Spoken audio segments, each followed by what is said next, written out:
Bonsoir à tous et très ravi de vous retrouver pour ce rendez-vous de l'actualité sur MLTV. Voici les titres du journal. À la une de ce 20h, réaction agressive et virulente du parti d'opposition Les Démocrates en réponse à la dernière sortie médiatique du porte-parole du gouvernement qui avait fait état d'existence d'officines de déstabilisation au Bénin. Hier, lors d'une déclaration publique, la formation politique par la voix de son secrétaire national à la communication a jugé ces accusations d'incendiaire et a réclamé des clarifications. Vous aurez plus de précisions dès l'entame de cette édition. Au sommaire également de ce journal, il change de tunique mais conserve ses pleins pouvoirs. À 58 ans, Fort Essozima Yasingbe a été désigné président du Conseil des ministres ce samedi 3 mai à l'issue d'une séance plénière de l'Assemblée nationale. Plus de détails à suivre dans cette édition. Et puis en pied de journal, nous reviendrons sur l'épilogue du 20e Tour cycliste international du Bénin fait en apothéose avec le Grand Prix de la ville de Cotonou remporté par le Sud-Africain Reinhard Janse van Rensburg qui s'offre le doublé. C'est tout pour le sommaire. Restez avec nous pour le développement.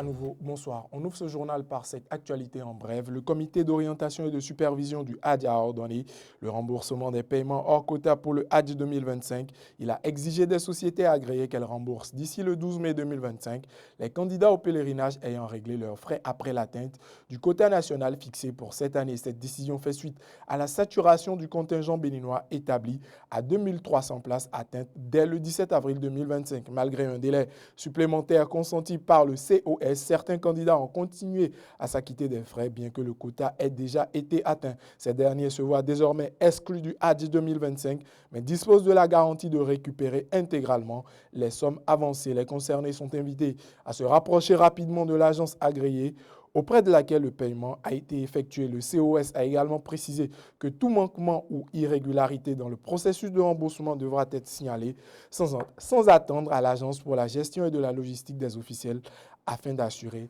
la transparence des opérations. Et puis on change à présent de volet dans ce journal et on ouvre le volet politique pour dire que le Parti Les Démocrates a réagi ce dimanche 4 mai 2025 au propos du porte-parole du gouvernement selon lesquels certains compatriotes sont rémunérés pour déstabiliser le pays en faisant la propagande des terroristes. Lors de sa sortie médiatique du mercredi 30 avril 2024, Wilfrid Léon Ndoumbédié a déclaré qu'il existe des officines avec un plan de déstabilisation du Bénin en 2025 et qui dispose de fonds importants. Dans une déclaration lue par son secrétaire national à la communication Guy Mitokpe, le parti de l'ancien président Yahi Boni a réagi à ces accusations. Voici un extrait de ses propos. Le parti Les Démocrates, au cours de la session ordinaire de la coordination nationale tenue le vendredi 2 mai 2025, a pris connaissance de cette déclaration à la limite incendiaire et s'est fait le devoir d'y répondre. À l'analyse, cette déclaration d'une extrême gravité est porteuse de suspicion, de discorde et constitue le prélude d'un plan de répression et d'exclusion. L'irresponsabilité de ces propos est à la mesure de la responsabilité supposée de celui qui les a tenus.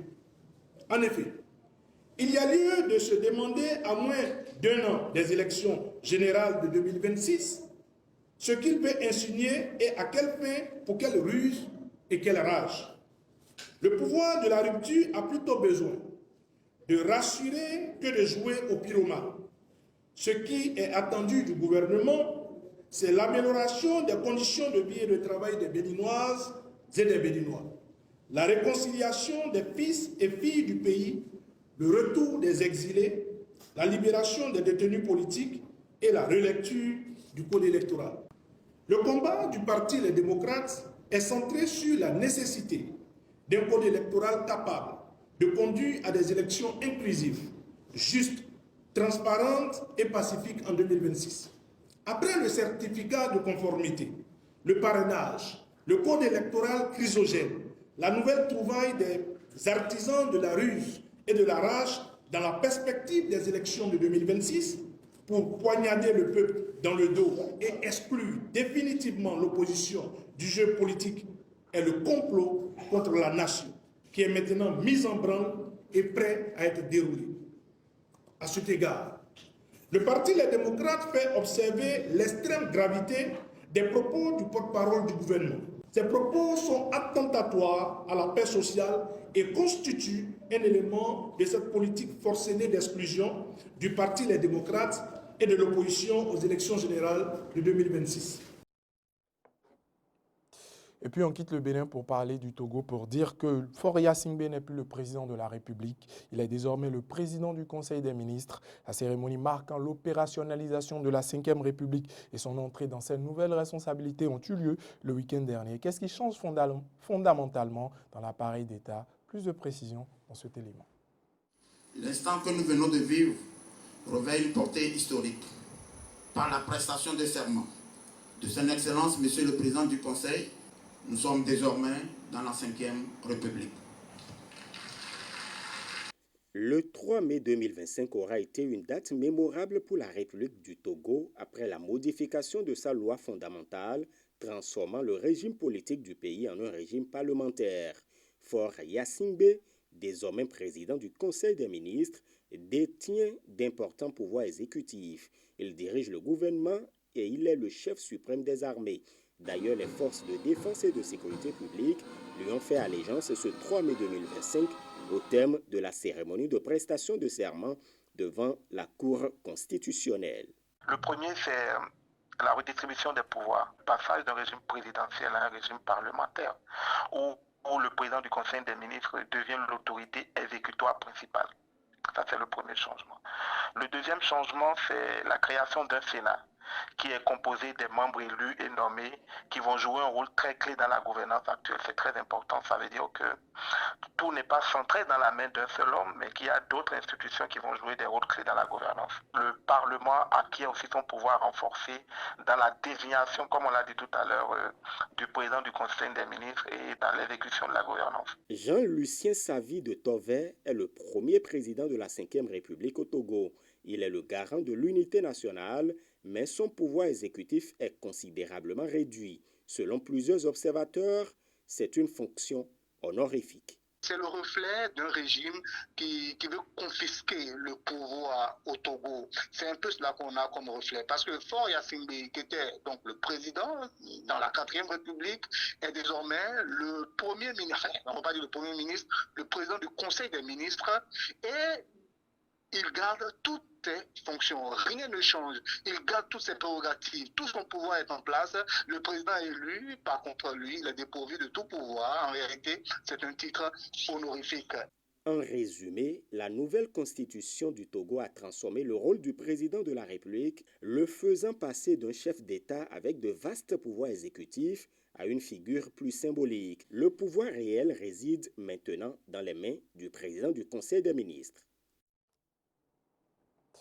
Une note de sport pour refermer cette édition. Cotonou a vibré sous les coups de pédale ce dimanche 4 mai 2025. 84 coureurs ont arpenté quelques rues de la capitale économique pour le Grand Prix de la ville de Cotonou. Après le Tour du Bénin qui a pris fin le samedi 3 mai. Une fin de la fête du vélo qui a été marquée par le Sud-Africain Reinhard Janse van Rensburg. À 36 ans, ce coureur a laissé son empreinte au Bénin en faisant le doublé. Après avoir remporté le 20e Tour cycliste du Bénin, le Sud-Africain a décroché ce dimanche le Grand Prix de Cotonou. Un doublé pour celui qui a son premier essai au Bénin. Voici les propos du vainqueur de la double étape. Je pense que la course parfaite a 2 étapes qui est au Bénin. Victoire globale 3x2 et puis encore une autre victoire. Donc oui, c'était plutôt bien. L'objectif de gagner l'ensemble est de gagner la course aujourd'hui, le Grand Prix. Donc oui, nous avons atteint tous les buts, plus que ce que nous pouvions. Donc nous sommes très heureux. Oui, c'est très bien. C'était une belle course aujourd'hui. Je pense qu'il y a beaucoup de soutien pour la course de la part des partenaires et du public et aussi de l'organisation. Donc ils veulent aller à la course. Je pense et j'ai hâte que notre course s'améliore l'année prochaine et l'année après. Donc je pense que cela peut devenir l'une des plus grandes races d'Afrique. Donc oui, je le ferai. Oui, nous devons être de retour. Nous ne savons pas où nous en sommes l'année prochaine, mais nous devons y retourner. Je pense que j'ai juste apprécié le vélo Faire du vélo pour s'entraîner pour un travail, c'est un plaisir. Donc, je dois sortir sur le vélo tous les jours et cela m'aide à rester plein. Alors oui, j'aime juste la course.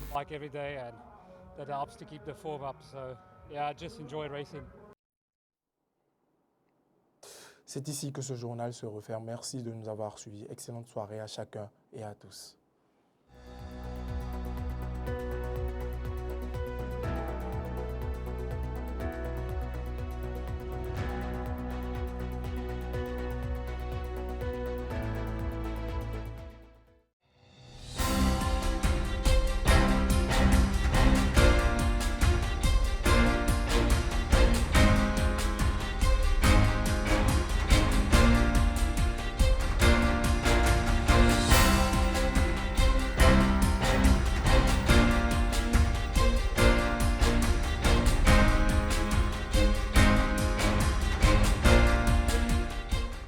Diversifiez votre vocabulaire sur Matin Libre Télévision chaque mardi à partir de midi 00. Le premier numéro, c'est pour demain.